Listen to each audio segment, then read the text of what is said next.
Bienvenue dans ce nouvel épisode de Makerside, le podcast qui traite de la passion economy et des créateurs de side projects. Chaque semaine, je pars à la rencontre de personnes qui mènent une double vie. Ils sont freelance ou salariés le jour et créateurs de projets la nuit. Je m'appelle Amine Boissoun et je suis le cofondateur de 10 000 heures, un studio de création pédagogique. Dans ce nouvel épisode de Makerside, je reçois Maxime Kiléveré, product designer chez Shine, la néobanque des indépendants. Et en parallèle, il a lancé Charityps qui va nous présenter en détail. Dans cet épisode, on va parler des outils no-code qui ont permis à Maxime de développer la première version de son produit. On va parler du lancement de cette première version, comment est-ce qu'il a trouvé un associé pour rejoindre Charityps. Bref, on va répondre à toutes ces questions et à plein d'autres durant notre échange. Donc, bonne écoute. Maxime, bienvenue dans ce nouveau podcast. Merci Amine, merci de me recevoir. Écoute, c'est un très grand plaisir de pouvoir échanger avec toi et échanger avec des créateurs de side project. Donc aujourd'hui, voilà, l'idée c'est d'échanger sur ton profil, ton parcours et de nous parler effectivement en détail du projet que tu as lancé. Mais dans un premier temps, j'ai une question pour toi Maxime. Qu'est-ce que tu fais tous les jours de 9h à environ 18h? C'est quoi ton activité principale? Alors mon activité principale c'est product designer chez Shine, une startup dans une fintech, ou même une néobanque, on peut dire ça comme ça, Ouais. qui est dédiée aux entrepreneurs, aux freelances, aux indépendants. Ok. Donc ça c'est ton activité et en parallèle de ça, donc tu as lancé un side project? Ouais, effectivement, ça s'appelle Charityps. Je l'ai lancé en parallèle de mon activité précédente quand je travaillais chez Devialet, une startup qui fait des enceintes de musique de luxe connectées. Et donc effectivement, Charityps, je vais peut-être le présenter en quelques mots. En gros, c'est la première carte cadeau caritative pour soutenir les associations françaises. Donc, en gros, il faut imaginer une carte cadeau classique. Mhm. Mais contrairement à toutes ces cartes cadeaux traditionnelles, là, l'idée, c'est que la personne à qui vous allez offrir cette carte ne va pas l'utiliser pour s'acheter un bien, mais va l'utiliser pour faire du bien, en sélectionnant et en fait, en reversant 100% du montant de cette carte à l'association française de son choix. D'accord. Et donc ça c'est un projet. Comment est venue cette idée? En fait, ça partait d'un besoin personnel. Euh, En gros, c'était quand je travaillais chez Devialet et mon manager et collègue et ami de l'époque qui partait. Et du coup, on lui a fait un truc assez classique, c'est un pot de départ avec une cagnotte pour lui offrir un petit cadeau de départ. Il nous restait un petit peu d'argent sur cette cagnotte et on avait déjà fait pas mal de beaux cadeaux. Et voilà, l'idée c'était, enfin, moi j'étais en charge de ça et je voulais vraiment pas lui offrir un truc qui soit juste histoire de quoi, un cadeau qu'il allait recevoir et jeter direct dans la foulée. Je savais on partageait un peu les mêmes valeurs, en tout cas sur le minimalisme et sur les valeurs, on va dire, sociales. Et donc je me suis dit, ok, mais pourquoi pas juste lui proposer de garder cet argent et de la reverser à une association. Donc je proposais ça un peu autour de moi, ça a pris, mais en cherchant un peu sur Internet, j'ai rien trouvé qui permettait de le faire. Donc assez déceptif, assez décevant. Et j'ai trouvé une start-up aux États-Unis. Alors j'ai perdu son nom. C'est même plus une start-up, hein, c'est une très très grosse boîte qui permettait en gros de faire ça. C'était une de ses fonctionnalités annexes. C'était plus un outil de crowdfunding pour les projets, on va dire sociaux. Et ils avaient à peu près, enfin toutes les associations des États-Unis, il y en a énormément. Donc j'ai quand même, on a quand même transféré ça sur une carte en dollars et on lui a proposé ça. Il a adoré l'idée. Il nous a fait pas mal de retours sur le fait que voilà, c'était génial, mais qu'il aurait peut-être préféré le faire sur une association française, qu'il y avait beaucoup trop de projets, etc. Et en fait, en prenant ça autour, je me suis dit, mais c'est ouf que ça n'existe pas, il faut vraiment que je le fasse, quoi. Je serai le premier client, en fait. Ouais. Et donc, c'est parti de là. L'idée a vraiment fait son bout de chemin pendant des mois. Je le pitchais un peu autour de moi, etc. J'essayais de voir si ça pouvait prendre, si ça pouvait plaire. Et un jour, je me suis dit, bon, bah, ok, c'est bon, on y va.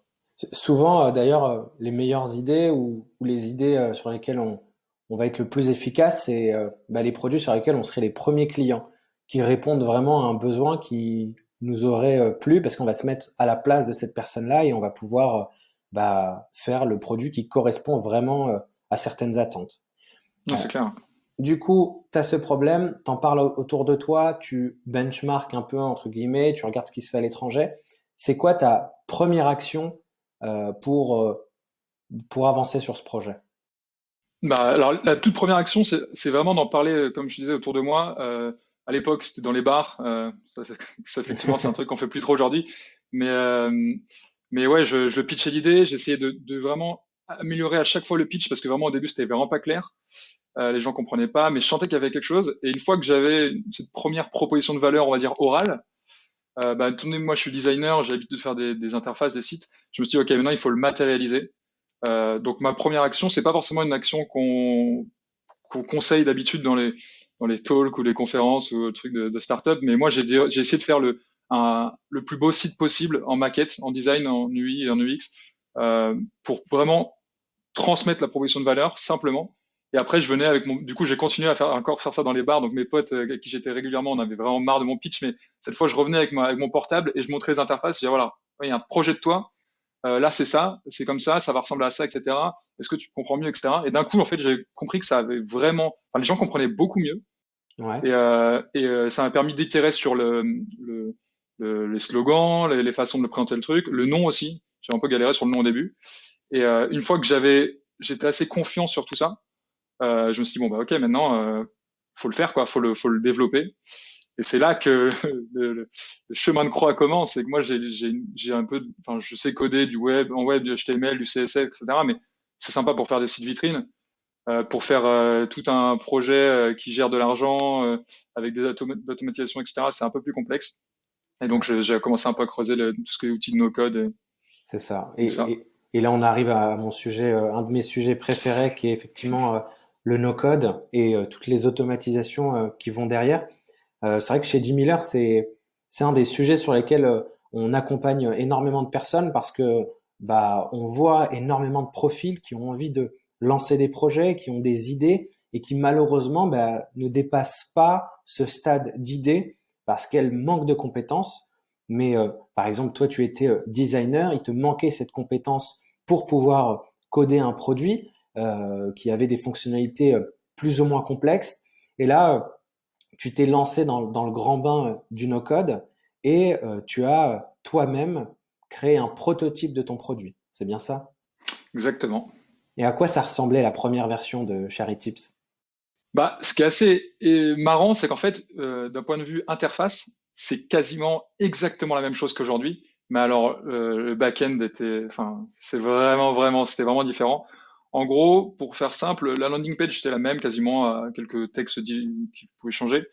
Sauf que le formulaire, en gros, pour créer, enfin, générer sa carte, la personnaliser, etc., en fait, c'est un Typeform, donc un outil de formulaire. Je crois que c'est espagnol, mais hyper pratique, qui est assez minimaliste et qui permet de faire un truc un peu sympa. Et j'ai choisi ce logiciel-là, enfin cet outil-là, parce que ça embêtait enfin, on pouvait intégrer Stripe, Ouais. donc demander des paiements par carte bancaire directement via Typeform sans code. Donc j'ai fait ça. Une fois on pouvait, enfin, je récupérais toute l'information de Typeform et de Stripe dans un Google Sheet. Alors là, c'est là que ça commençait l'usine à gaz, parce qu'il y avait plusieurs sheets différentes qui passaient les unes des autres, et c'était intégré directement via Typeform. Enfin, il y a une connexion possible entre Google Sheet automatique. Et après, je formatais l'information avec Integromat. Je faisais tout un tas de calculs. J'avais généré, je crois, 10 000 codes uniques, enfin des références de la carte cadeau directement. Euh, J'utilisais des bouts de tokens enfin, vraiment, je Ouais. boutiquais. Fallait pas regarder l'intérieur, quoi. Mais ça avait le mérite d'être fonctionnel et d'être automatisé. Après, ça, je distribuais tout ça dans Sendingblue et ça envoyait des templates de mail automatiques. Les gens ne voyaient vraiment que du feu, quoi. Alors, dans ce que tu viens de dire, il y a plein de sujets différents. Ouais, Déjà, il y a un sujet qui souvent freine ou qui fait peur à énormément de personnes, c'est de récupérer de l'argent, récupérer des paiements. Comment est-ce qu'on fait pour bah, prendre entre guillemets de l'argent, avoir une interface qui va pouvoir sur laquelle des personnes vont pouvoir mettre leur carte bleue, payer en toute sécurité. Et effectivement, nous aujourd'hui, pour nous, bah, ça a l'air basique, bateau, mais on vient quand même de loin dans le monde de la tech où on Ouais. avait historiquement des connexions à faire avec des services bancaires qui prenaient plusieurs jours à être déployés. Aujourd'hui, avec une des versions payantes de Typeform, tu peux automatiquement ajouter un dernier champ qui va être le champ Stripe pour prendre des paiements. Et du coup, comment ça se passait? Les gens pouvaient mettre leur montant en fonction de leur choix ou tu choisissais un certain type de produit? Ouais, alors ça c'était un problème aussi avec Typeform parce qu'il y a quand même des limitations. Ouais, Moi je voulais faire un champ euh, montant libre, ouais, ce qui semblait être le plus pertinent pour ça. Mais le problème c'est que je pouvais pas, il n'y avait pas d'outil de calcul simple de de la commission parce que l'idée c'était que ça soit rentable derrière. Moi j'avais quand même des frais ouais. et donc je pouvais pas ajouter facilement une commission, etc. Donc j'étais obligé de faire des montants prédéfinis. Ok. Je m'étais dit au début, allez, les gens, ils vont pas mettre plus de 10 euros. J'avais mis 10 euros, 15 euros, 20 euros. Et en fait, je me suis rendu compte au fur et à mesure que je pouvais largement augmenter ces montants prédéfinis et que ça, c'était une succession d'itérations. Mais ouais, donc montant prédéfini, ouais. Ok, donc montant prédéfini. Ensuite, tu as parlé d'un autre sujet, c'est que toi, en fait, par rapport aux cartes cadeaux, c'est une carte cadeau dématérialisée. C'est-à-dire Ouais, la personne qui a acheté la carte va derrière toi dans tes automatisations avoir un code, comme un code qu'on a quand on achète une carte. Et ce code-là, il est à transmettre à la personne qui va bénéficier de ce cadeau-là. Et donc, toi, tu avais une liste de codes qui était prédéfinie et à chaque automatisation, ce code-là était ajouté à un template qui était envoyé par email directement à la personne qui bénéficiait, c'est ça? ouais, c'est ça. Et en fait, maintenant, ça me revient. J'ai commencé par la liste de code. Et en fait, après, maintenant, je peux le dire parce que je pense que j'aurais pas pu le dire à l'époque si c'était encore fonctionnel, parce que j'aurais peur qu'on me retrouve qu'on inverse le système. Mais en gros, au début, c'était une liste de code. Je me suis dit, ouais, c'est peut-être pas ultra secure si on accède à mon spreadsheet Google. Enfin, voilà. S'il n'y a pas forcément de gros enjeux, on sait jamais. J'ai trouvé un moyen de récupérer, en fait, à chaque nouvelle entrée dans le formulaire Typeform envoyait un token ID. Ouais. Et en gros, j'avais fait un petit code qui utilisait 6 caractères dans un ordre très précis, etc. du token. Comme ça, c'était toujours unique. Et j'adossais derrière après mon format de code et je concaténais tout ça. J'ajoutais tout ça directement dans mon spreadsheet. Oui, donc ça peut être de manière dangereuse entre guillemets parce que voilà, des personnes pourraient deviner le code, c'est ça. Mais en même temps, ça te permettait de faire le lien entre la personne qui a payé, qui a répondu au Typeform et le code qui a été généré. Et du coup, quand une personne utilisait un code, tu avais potentiellement le moyen de vérifier si c'était un vrai code. Ah ouais, c'est ça. Bah même j'avais poussé un truc un peu plus loin. En fait, dès que j'avais un nouveau code, enfin un code qui était utilisé dans le côté du utilisateur, bénéficiaire de la carte, je l'envoyais encore automatiquement. C'était aussi un Typeform, un autre. Mhm. Je l'envoyais automatiquement dans mon spreadsheet et j'avais un système de reconnaissance en fait qui venait chercher si ce code-là existait dans la base de données. Alors c'est là que l'automatisation s'arrêtait. Ça me disait oui, Ouais, non. Ça me faisait un petit truc vert ou rouge. Et c'est après que, je veux dire, l'enfer opérationnel commençait. exactement. On allait y venir. C'est effectivement là où tout se complique parce que jusque-là, tout est automatisé et là, tu commences le travail à la main. C'est ça. Donc, c'est au Ouais. moment où les personnes qui ont bénéficié du code promo veulent l'utiliser. Ouais, c'est ça. Moi, en gros, j'ai une notification qui me dit, OK, cool, un code a été utilisé. Il semblerait qu'il soit bon, qu'il n'ait jamais été déjà utilisé et qu'il corresponde à cette entrée, ce paiement, enfin cette valeur. Donc Mm. c'est là, donc je m'étais refait encore une fois, c'était un dashboard dans la même fichier spreadsheet où j'avais toute la liste des codes en disant, ce code a été utilisé, c'est 15 euros ou 10 euros, etc. Et la personne veut faire un don à telle association. Et après, j'avais toutes les informations de la personne. Et donc, fallait que j'avais fait en sorte de prendre que des associations qui avaient un portail de dons en ligne, Mhm. sur lequel je pouvais faire un don avec une carte bancaire. Donc, j'avais une carte bancaire dédiée avec un compte bancaire dédié à ce projet. Et c'est là que, voilà, je copiais-collais chaque information de chaque personne, dans le portail de don. Et je faisais le don enfin, au nom de la personne, quoi. Avec son adresse email. Comme ça, c'est elle qui recevait le reçu fiscal directement via son adresse email. Mais en fait, je m'interfaçais entre plusieurs services, quoi. Ok.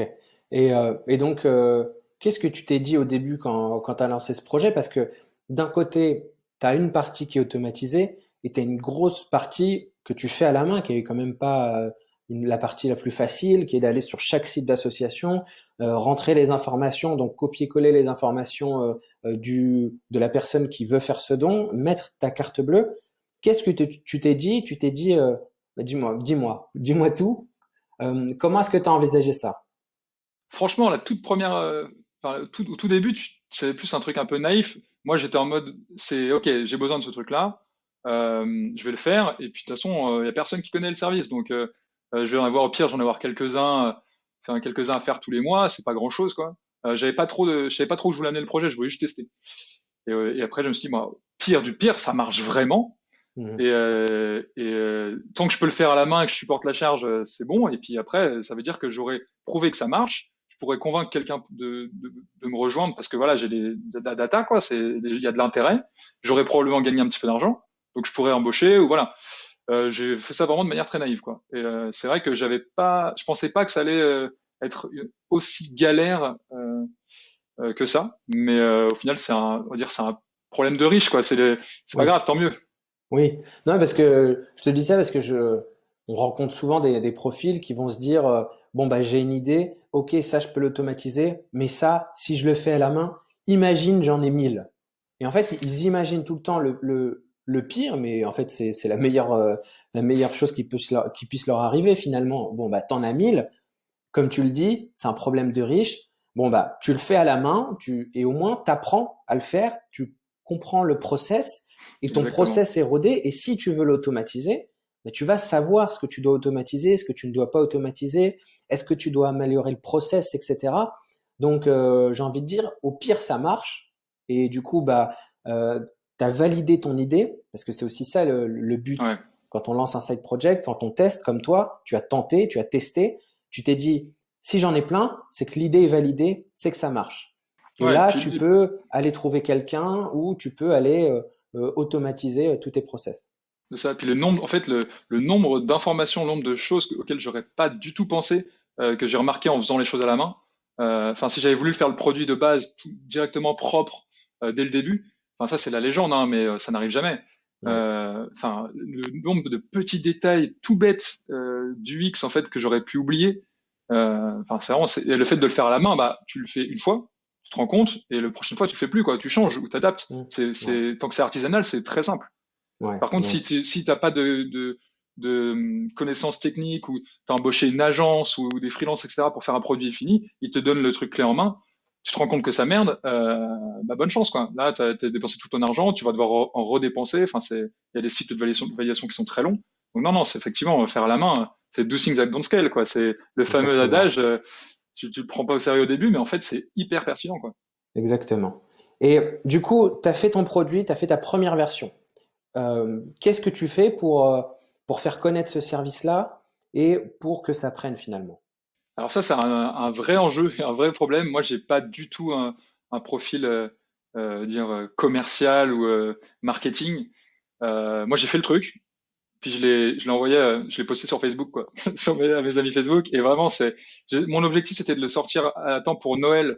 Donc je sais plus quelle année c'était. 2019? Non, 2018 du coup à l'époque. Mais ça, c'était Ok. l'objectif, hein. Finalement, j'ai réussi à le sortir pour la fête des mères. Et je me suis dit, ok, vraiment, mais je l'ai sorti vraiment une semaine avant la fête des mères, donc 2019, en me disant, ok, il faut un petit argument, quoi, un petit truc pour motiver les gens à l'essayer. Mais en fait, bah, déjà, c'est la fête des mères. Une semaine avant, mon réseau était tout petit. J'ai des potes qui ont essayé pour faire plaisir, etc. Ça a un peu marché, mais après, voilà, il n'y avait plus rien. Et pendant des mois, je m'étais tellement cramé à construire le truc et tout, que j'étais en train de bon, ok, et j'ai vraiment laissé traîner après, il y a l'été qui est arrivé, j'ai passé l'été, bon, j'avais vraiment plus la motive. Puis la rentrée arrivée, je me dis, il faut quand même que je fasse un truc pour Noël, il faut que je me prépare, il faut que je tente un truc. Mais donc j'ai tâtonné, j'ai essayé de faire des petits posts, des petites pubs, etc. Mais j'avais pas d'argent pour le mettre enfin, en Facebook Publicité Ads ou payante? Instagram Ads. Ouais, ouais, voilà, c'est ça. Donc ça restait dans mon environnement. Et un jour, j'ai été contacté une agence de RP. Je crois qu'elle est à Cholet, une petite ville enfin, dans l'ouest de la France, qui m'a proposé de me faire je crois que c'était 200 euros, 300 euros, un communiqué de presse et de l'envoyer à un petit groupe de journalistes J'ai tenté, en fait, quand j'ai comparé les prix avec les autres agences de RP à Paris, etc., qui demandent des milliers d'euros pour faire des trucs comme ça, je fais bon, bah, ça coûte rien, j'ai tenté. Ça a pas pris tout de suite.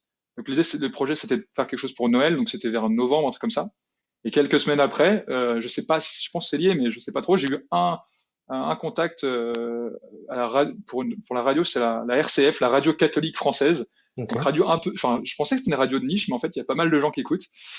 Et donc ouais, ça a collé un petit peu avec leur thématique solidaire, enfin, les valeurs chrétiennes, etc.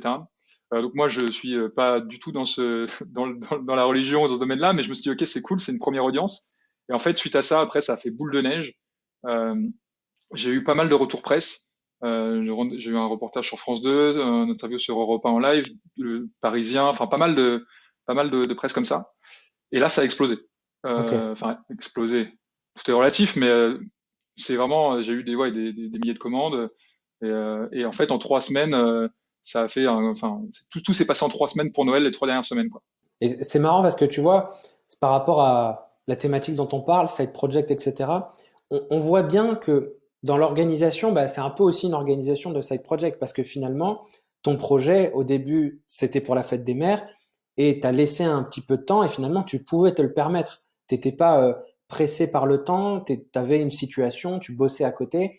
Donc, c'est un peu un avantage et un inconvénient, entre guillemets, c'est que Ouais, tu avais la possibilité de prendre du recul. Tu vois, tu as laissé passer l'été, tu as pu réfléchir à ce que tu voulais faire, etc. Donc, tu as pu prendre du recul et finalement revenir en force, entre guillemets, pour Noël. Il y a eu cette opportunité avec des relations presse. Donc, ça prend. Euh, Est-ce qu'on peut dire à peu près, en termes de chiffres, qu'est-ce que tu as atteint à Noël 2019? alors j'ai plus tout en tête, mais en gros, si je peux parler en volume, j'ai dû faire en 3 semaines à peu près 30 000 euros de volume. Euh, enfin, c'était vraiment inattendu, quoi. Pour le Ok. coup, j'étais pas du tout prêt à gérer cette charge. Et surtout le gros, en fait, la grosse surprise, encore une fois un truc auquel je m'attendais pas du tout, c'est l'intérêt pour le B2B, les entreprises qui étaient vraiment intéressées par cette offre-là, et pour offrir à leurs employés pour Noël, pour les fêtes, ou alors offrir à leurs clients, enfin tous ces genres de choses-là. Et c'est eux qui ont fait une grosse partie du chiffre d'affaires, parce que forcément, en vendant des cartes à 10 euros ou 20 euros à un particulier, c'est très cool, mais c'est des petits montants. Donc il faut vraiment les passer à l'échelle pour faire du volume. Et d'un coup, quand tu parles à une entreprise qui t'en achète 400, ça va beaucoup plus vite, quoi. C'est ça. Et, Et non, je disais ça, c'est du B2B, t'en as eu à Noël ouais. 2019. Et du coup, c'était quoi l'étape suivante? Ça y est, Noël est passé, t'as fait 30 000 euros de volume. C'est quoi les étapes suivantes? Bah, alors Noël est passé, en fait, même avant ça, la première étape, c'était vraiment de construire l'offre, déjà l'offre B2B en live. Parce que on va pas se mentir, une boîte qui t'appelle et qui dit j'en ai besoin pour la semaine prochaine, est-ce que tu peux le faire? Me faire 400 cartes, général, c'est des process complètement différents. C'est des process de groupe, c'est pas les mêmes choses. Il y en a qui te demandent en anglais, d'autres en français. Enfin, donc c'était vraiment un gros taf en flux tendu. Bien sûr, toi tu dis à tout le monde, bien sûr, ouais, je peux faire ça. C'était complètement prévu, l'offre existe, il n'y a pas de problème. Et puis derrière, tu es en PLS toute la nuit en train d'essayer de faire en sorte que ça fonctionne. Donc il y a ça. Essayer de continuer à faire en sorte que la communication, enfin, de pas perdre la communication, de faire des trucs par-ci par-là, etc., pour que la sauce prenne, continue de prendre. Et une fois que tout ça s'est passé, ah bah non, t'as aussi, avant tout ça, t'as un peu le service client. Je me rappelle que à Noël, le jour même, enfin le 24 décembre, j'étais en famille, j'avais mon Mac pas trop loin parce que je savais que ça allait, enfin, potentiellement les gens allaient commencer à utiliser leur carte dès l'instant.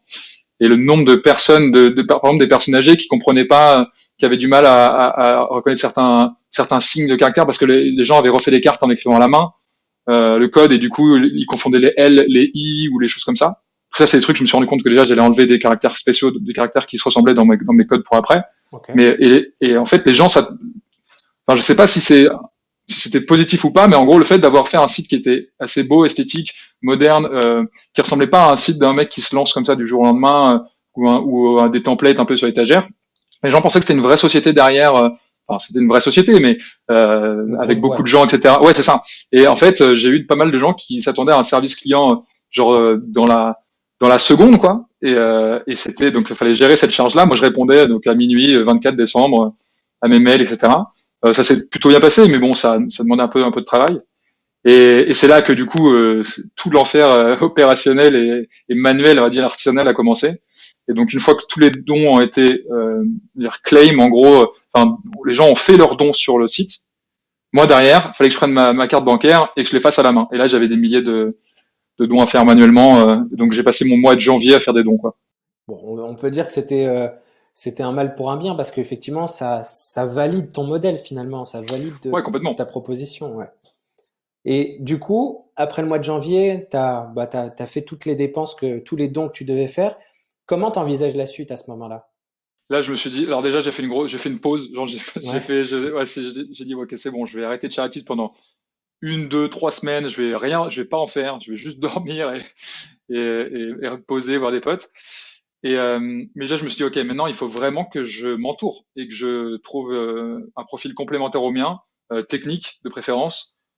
J'imaginais technique et business en me disant que dans tous les cas, si je trouvais l'un, je pouvais faire le deuxième en apprenant en fait le deuxième. Mais je cherchais quand même un profil technique pour la casquette de CTO pour aller beaucoup plus vite parce que enfin, j'avais pas forcément le temps d'apprendre en plus. Et donc j'ai commencé à me mettre en quête de ça. J'ai écrit 2, 3 posts, pareil, dans mon entourage proche, sur mes réseaux sociaux pour savoir s'il y a des gens qui pouvaient être intéressés. J'ai parlé à 2, 3 personnes, mais c'était beaucoup des profils de dev mobiles ou en fait, qui n'avaient pas forcément de rapport avec ce que j'avais besoin. Et donc ouais, j'ai laissé un peu traîner le truc. Et en fait, je me suis rendu, enfin en fait, mon associé il est un peu venu par hasard, enfin pas par hasard, mais il est un peu venu à moi tout seul d'un coup. Et enfin pour gros pour l'anecdote, j'étais au bar encore une fois. Le bar revient beaucoup dans ce projet. Décidément. C'est peut-être parce que ça me manque pendant le confinement, non, je sais pas. Mais mais en gros, ouais, j'étais au bar avec du coup les membres de mon équipe à Shine, euh, qui est du coup la boîte dans laquelle je travaille aujourd'hui. Euh, et je commence à dire voilà, enfin, je parle un peu de ce qui se passe, du fait que ça avait plutôt bien fonctionné. Je commence à dire que je cherchais un peu un profil dev, etc. Et en fait, j'avais pas du tout percuté ça, mais c'est là que j'ai un collègue dev donc je connais son travail, je sais qu'il est très fort et on s'entend très bien. Il dit mais enfin moi je suis chaud, tu vois, ça m'intéresse, tu vois. Et en fait, il avait déjà participé. Je crois qu'il me semble qu'il avait déjà utilisé, il avait déjà acheté une carte aussi, il avait déjà un peu vu le projet. Et c'est là que d'un coup dans ma tête, je me suis dit, ting, enfin tout s'est aligné. Je me suis dit mais oui, en fait il a le profil parfait, il a un profil de dev en fintech, il a, enfin voilà, il connaît toutes ces problématiques-là. Il est intéressé. On a à peu près les mêmes valeurs parce que Shine a un processus de recrutement sur les valeurs, on va dire sociales, écologiques ou pas mal de choses comme ça qui est assez poussé. Donc en fait je me suis dit mais oui, c'était évident quoi. Et donc voilà, on s'est associés. Mais l'avantage que tu as aussi par rapport à d'autres profils qui cherchent tout le temps un profil CTO, un profil technique, c'est que toi, tu avais un produit qui permettait à la personne qui potentiellement allait te rejoindre d'imaginer à quoi ça ressemble, de voir concrètement à quoi ressemble le produit. C'est vrai qu'on a beaucoup de personnes qui ont des idées, qui vont aller chercher, qui vont faire des annonces sur Facebook pour aller rechercher un CTO, mais qui donnent juste une idée et en fait, une idée, on peut l'imaginer de différentes manières. Toi, tu as déjà créé une première version, tu as validé l'idée, donc forcément, j'imagine que c'est plus facile pour trouver quelqu'un. Ah ouais, non, mais clairement. Enfin, des idées de projet, moi, j'en ai eu des milliers. Enfin, j'en ai encore plein. J'ai plein de trucs qui me trottent dans la tête à chaque fois. Mais oui, c'est sûr que, enfin, surtout pour parler des profils techniques, des devs, les CTO, ils sont sursollicités. On est d'accord. Tout le monde a des idées en ce moment. Tout le monde veut faire quelque chose. Si on essaie de se remettre à leur place, enfin, entre une bonne idée et une mauvaise idée, mais une mauvaise idée qui va être très bien exécutée, qui va se transformer progressivement en bonne idée, ou une excellente idée sur le papier, mais qui est pas exécutée, ou voilà, avec les personnes qui n'ont pas forcément les compétences pour le faire, ou qui n'est pas dans le bon momentum, enfin pas mal de choses comme ça. Enfin, c'est très compliqué de s'y retrouver, et c'est tout à fait logique. Enfin, en fait, quand tu réfléchis à ça, qu'il soit plus enclin à rejoindre un projet qui existe déjà avec déjà des bases solides, ou en tout cas un beau potentiel. Et c'était un peu l'idée en fait. Moi, c'est pour ça que je voulais me lancer tout seul en no code, parce que j'en avais marre d'attendre et de pitcher le truc et que les gens essayent d'imaginer quelque chose, mais ils n'arrivaient pas à voir ce que moi j'imaginais, tu vois. Donc Ouais. effectivement, ouais, c'est beaucoup plus simple dans ce sens-là. Et là, tu as fait le comparatif de toutes les idées, mais en plus de ça, tu rajoutes des missions freelance bien payées, tu rajoutes des CDI Ouais, qui ont certains avantages. Finalement, les développeurs et les profils techniques ont l'embarras du choix quant au projet sur lequel ils vont c'est clair. s'investir. c'est clair. Donc là, tu arrives avec une idée, tu arrives avec une traction, tu as validé un chiffre d'affaires, donc on sait dans quoi on s'engage. Ouais. Et Et du après, coup, l'idée, c'était de vendre la vision aussi. Enfin, il y avait, parce bien que, sûr. mais c'est vrai qu'au moins, ça posait une base solide, quoi. Bien sûr, après, effectivement, il y a tout l'enjeu derrière de l'idée, de la vision, de où est-ce qu'on veut arriver. Il faut être aligné avec la personne avec qui on s'engage, mais c'est une bonne base déjà de savoir dans quoi on s'engage. Mm. Et justement, du coup, tu trouves cette personne-là qui a été sous tes yeux depuis le début. Euh, c'est quoi la suite ensemble? Comment ça se passe? Parce que finalement, là, vous êtes dans cette aventure à deux. C'est quoi à ce moment-là, vos défis? Bah, premier défi, alors déjà, entre janvier et le moment où on s'est vu dans ce bar-là, etc., il s'est passé quelques semaines, voire mois. Donc on en parle une première fois. Le premier défi, c'est déjà enfin, faut faire les choses bien, tu vois. Donc j'essaie de lui pitcher un peu le projet, de lui dire ouais, où je veux l'emmener. On se revoit, on va au resto ensemble, on bouffe et tout. On en discute pour être sûr parce que c'est pas rien en fait de se lancer dans ce genre de projet-là. Et autant lui que moi, enfin, on n'a pas envie de perdre notre temps et de faire un truc qui sert à rien, ou voilà. Donc, on veut être sûr que ça fit bien. Une fois qu'on a validé un peu tout ça et qu'on est d'accord, enfin, moi, je me rappelle, j'ai une vision assez, enfin, j'arrive avec ma liste une liste papier avec tous les trucs que je veux faire, un peu la roadmap dans ma tête pour l'année ou les 2 ans à venir, en me disant, ça serait génial si on arrive là, etc. Je lui passe tout, je dis, tu penses que tu serais techniquement capable de faire ça? Comment ça se passerait, etc. Et je m'attendais un peu à dire ouais mais ça c'est chaud tout ça et il a regardé le truc, il regarde pendant 5 minutes et à la fin il me fait ouais je pense que ouais dans 2 3 mois c'est fait. Et je dis bon bah ok c'est bon en fait c'est vrai que tu changes d'échelle quand tu t'associes avec quelqu'un Ouais, qui a des compétences complémentaires. Tu te dis mais là tu prends conscience de tout ce que tu peux faire que enfin, tu peux pas forcément faire tout seul. Et donc premier enjeu bah une fois qu'on s'est mis d'accord sur ça créer la boîte parce que moi j'avais fait ça sur une micro-entreprise à mon nom. Là, ouais, l'idée, c'était de s'associer dans une vraie structure SAS, etc. Et là, le premier confinement arrive. Donc, premier enjeu déjà, c'est de créer une boîte pendant le confinement. Moi, j'étais rentré en famille chez mes parents pour le premier confinement. J'avais pas accès à ma boîte aux lettres, qui est un vrai enjeu. Il y avait pas mal de trucs tout bêtes, mais ça me demandait des extraits de casier judiciaire ou choses comme ça, qui est pas du tout un problème. Mais sauf que le service était fermé pendant le confinement. Enfin, plein de choses comme ça. Donc, en fait, ça a décalé pas mal le truc. On a posé les bases du projet. On s'est rendu compte que il n'y avait pas que des soucis techniques, enfin pas que des enjeux techniques. Il y avait aussi des gros enjeux juridiques et fiscaux qu'il fallait en fait traiter, aborder. Donc il fallait trouver les bons cabinets d'avocats pour nous accompagner. Ça a engendré pas mal de frais, principalement tout le bénéfice que j'avais accumulé tout seul pendant les fêtes. Enfin, il y avait pas mal de choses comme ça. En fait, on s'est rendu compte au fur et à mesure en tirant un peu le fil qu'en fait, on était juste en train de reconstruire une quasi néobanque ou une fintech de manière générale. ouais. Donc, il y avait des réglementations à suivre, des accréditations, etc. à passer. Ça nous a bien occupé de longs mois quand même. C'est vrai que les boîtes de type fintech ou même des boîtes dans la santé, c'est les boîtes où sur le côté législatif, enfin juridique, il y a des certifications à avoir, des autorisations à avoir. Et c'est vrai que pour le coup, je connaissais quelques projets qui n'ont pas pu se lancer parce que justement, ils n'ont pas pu obtenir euh, les, les documents nécessaires. Mais vous, du coup, sans le vouloir, au début en tout cas, vous avez créé un projet qui est devenu une fintech et aujourd'hui, vous avez toute la structure juridique, tous les éléments nécessaires pour pouvoir exercer correctement votre activité. Ouais, exactement. Je t'avoue que ça s'est vraiment fait au feeling et que si on avait su, enfin en tout cas moi si j'avais su il y a 2 ans que cette idée que je pitchais dans les bars, ça allait nécessiter tout ça et enfin, ça m'aurait peut-être un peu fait peur, un peu refroidi.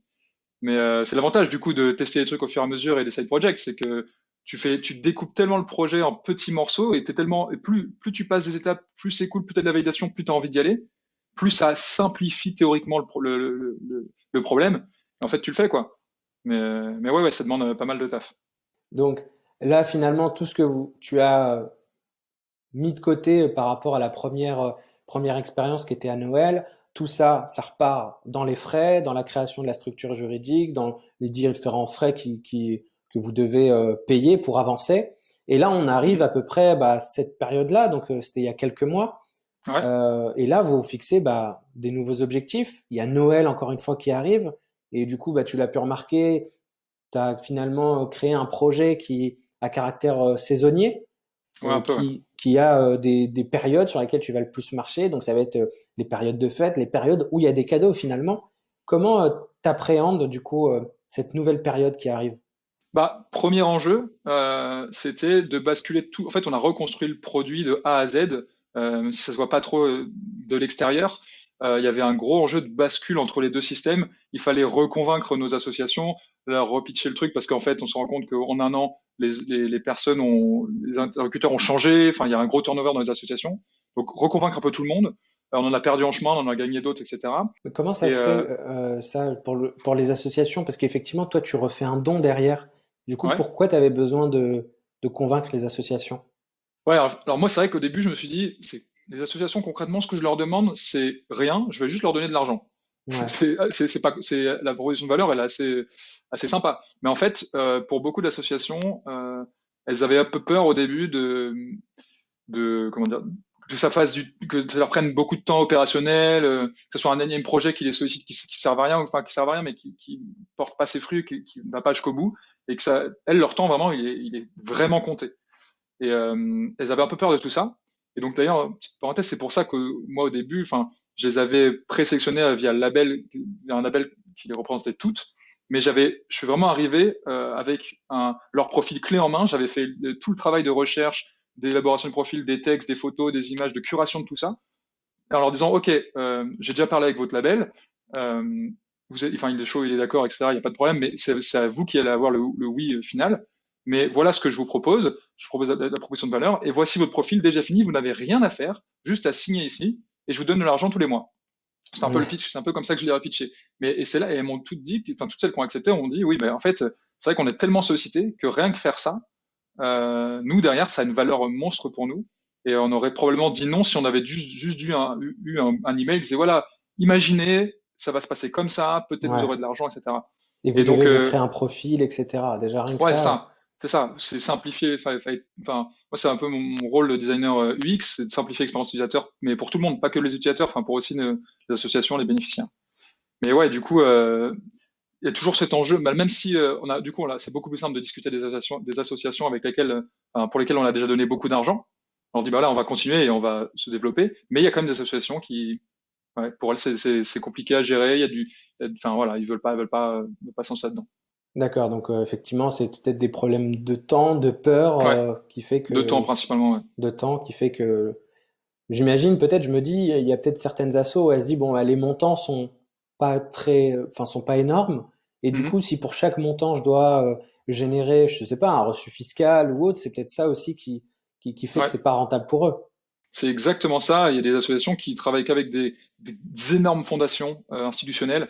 Et c'est l'argent dont on parle, c'est en centaines de milliers d'euros ou en millions.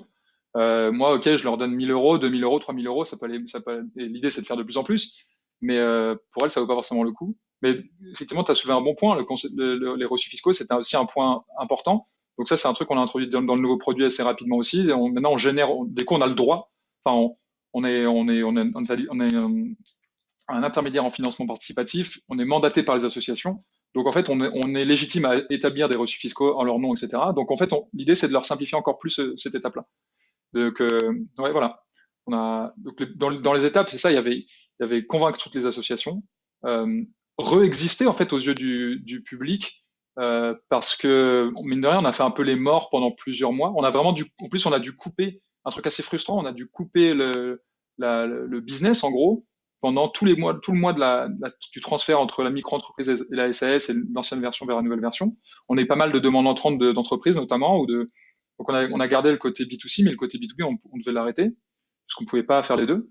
Et donc maintenant, voilà, on repart à zéro, quoi. On doit réexister. On est fin septembre, début octobre, et il y a Noël qui arrive très vite, quoi. Ouais. Donc voilà. Et du coup, toi, qu'est-ce qui ferait que, tu sais, je pose souvent cette question-là aux invités, qu'est-ce qui ferait que tu pourrais basculer à plein temps sur ce projet? Euh, Pas mal de choses. Déjà, c'est maintenant, on est deux, donc voilà, je suis plus tout seul sur ce projet. Je suis avec Mathieu Lemoine, qui est du coup mon associé CTO.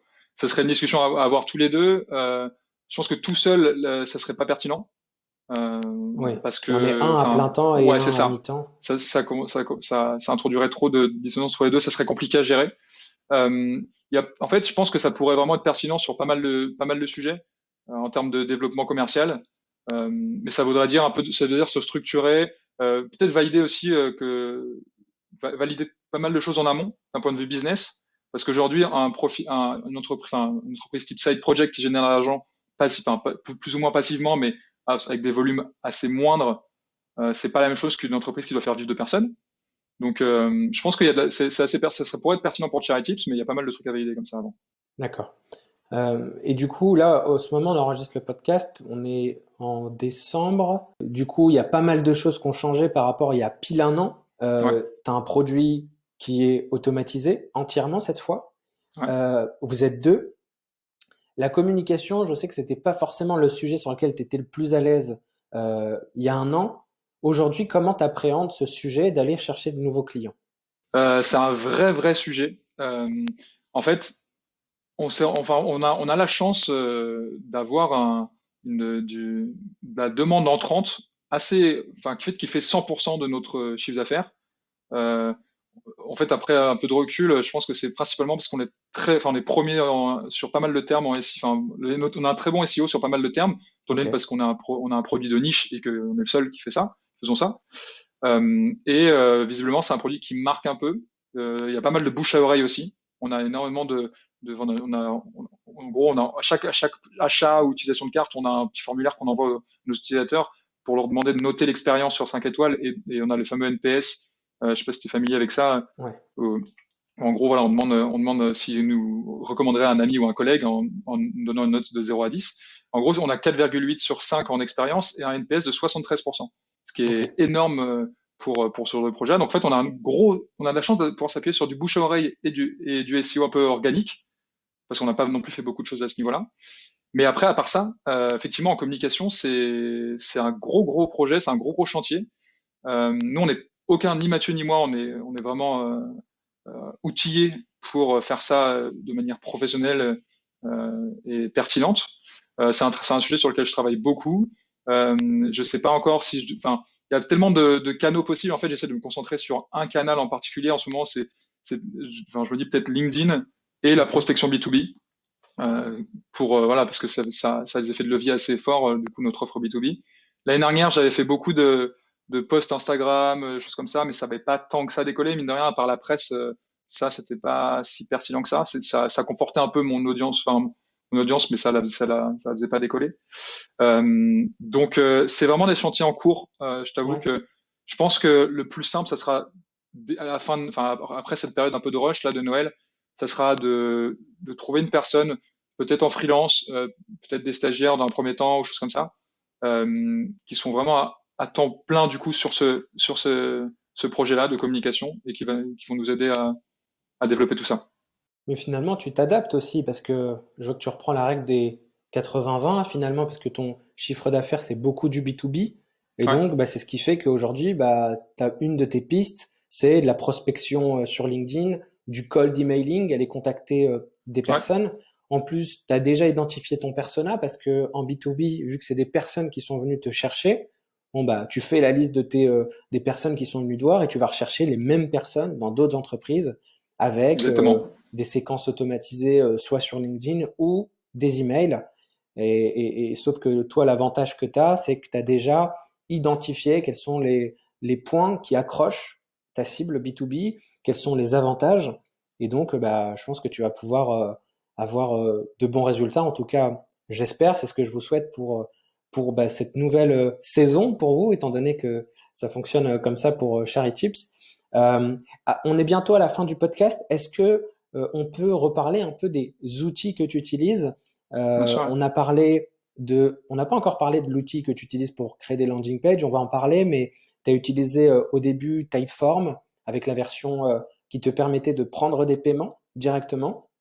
Ça t'évitait de faire plein d'intégrations sur ton site web. Tu avais juste à copier-coller le formulaire finalement. Quels sont les autres outils que tu as utilisés? Alors, déjà pour designer les interfaces, moi j'utilisais à l'époque Sketch, je suis passé sur Figma. Ça, c'est un Ok. outil de designer assez classique. Bon, c'est un J'ai vu peu beaucoup la base dans le. de Ouais, développeurs faire ce move justement de passer de Sketch, qui est un logiciel sur lequel on installait l'ordi, enfin sur l'ordi, et ouais, de passer à une version online avec Figma. C'est quelque chose que tu as remarqué? ouais, complètement. Bah, déjà, on a fait ça aussi chez Shine. Ok, En fait, c'est parce que Figma, d'un point de vue collaboratif, c'est très très puissant. On peut être à plusieurs dessus. Et un truc tout bête aussi pour moi, de mon côté, pour Charitip, c'est qu'il y a Figma, pour une personne, c'est gratuit. ok, Et c'est un super outil, en plus c'est gratuit. Voilà, j'ai fait le move pour ça. Une fois que les designs étaient faits, je les ai intégrés avec Webflow, qui est super. un outil exceptionnel pour développer. En gros, c'est pour faire du code WYSIWYG. C'est contrairement à tous les CMS ou les sites builders qu'on connaît, là ça fait vraiment du code propre. En fait, Ouais, c'est juste ça. C'est une interface qui permet de coder visuellement, du CSS visuellement et du JS. Donc c'était hyper important pour moi parce que je savais qu'il y avait des intégrations à faire et je savais que l'idée c'était de s'en passer au bout d'un moment pour voilà pour avancer vers un projet un peu plus mature en termes de dev. Mais ça me permettait de faire vraiment ce que je voulais exactement en design. Ça c'était hyper important.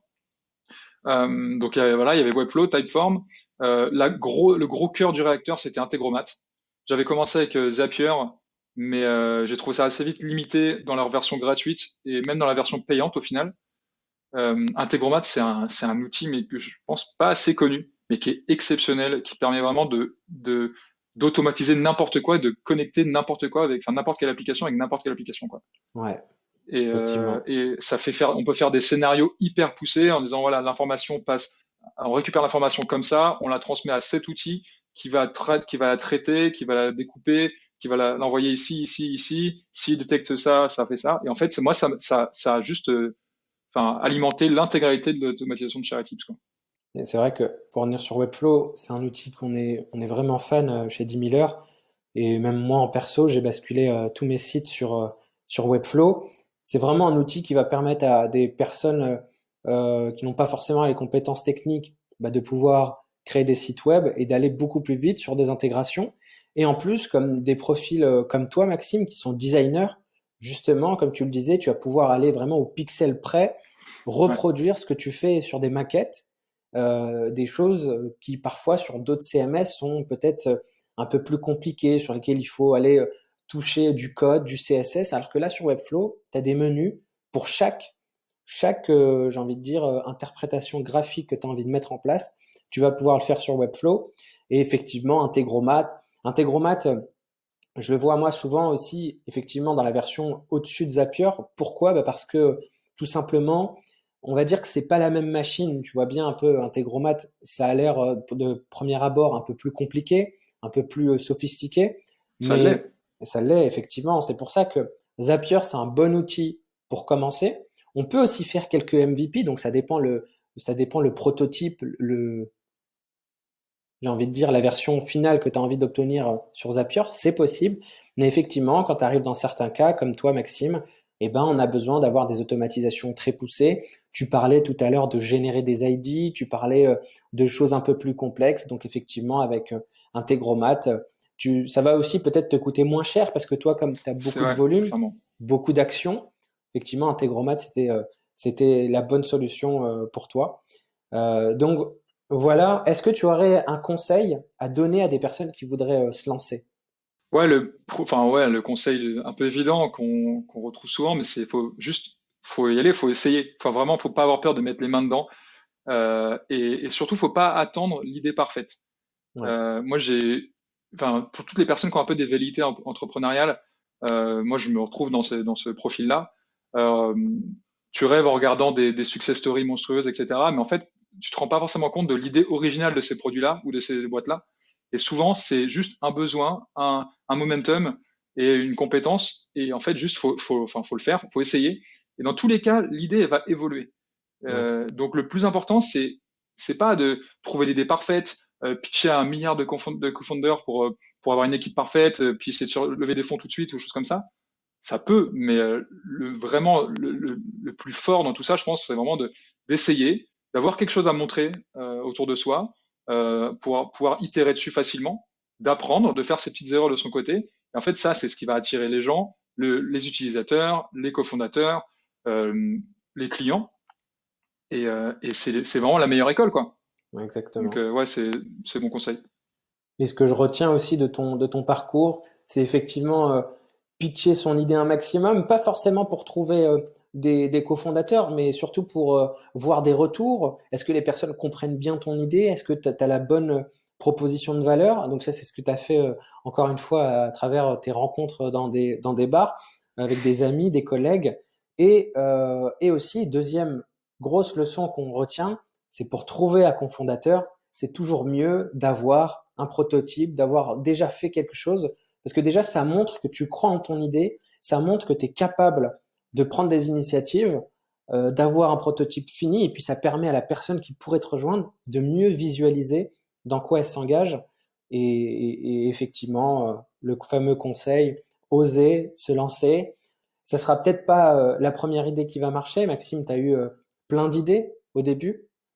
Donc effectivement, y aller et voir ce que ça donne.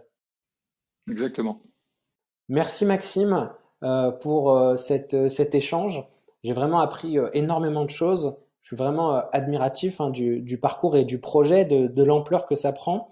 Voilà, j'espère que vos prochaines actions vont porter leurs fruits. En tout cas, moi je mets le lien de Charityps.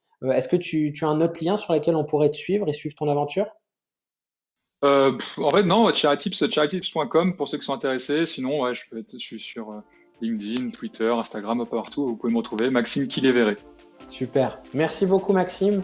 Et Merci à toi, se Amine. dit à bientôt. Ouais, à bientôt. Salut. Nous sommes arrivés à la fin de cet épisode. Merci de l'avoir écouté. Pour retrouver tous les liens mentionnés durant cet échange, rendez-vous sur makerside.club. Vous pourrez également vous inscrire à la newsletter Makerside, dans laquelle je partage chaque lundi un nouvel épisode, des infos exclusives et les coulisses de l'enregistrement. Si cet épisode vous a plu, n'hésitez pas à le partager autour de vous et à me laisser un commentaire sur Apple Podcast. On se donne rendez-vous la semaine prochaine pour un nouvel épisode de Makerside.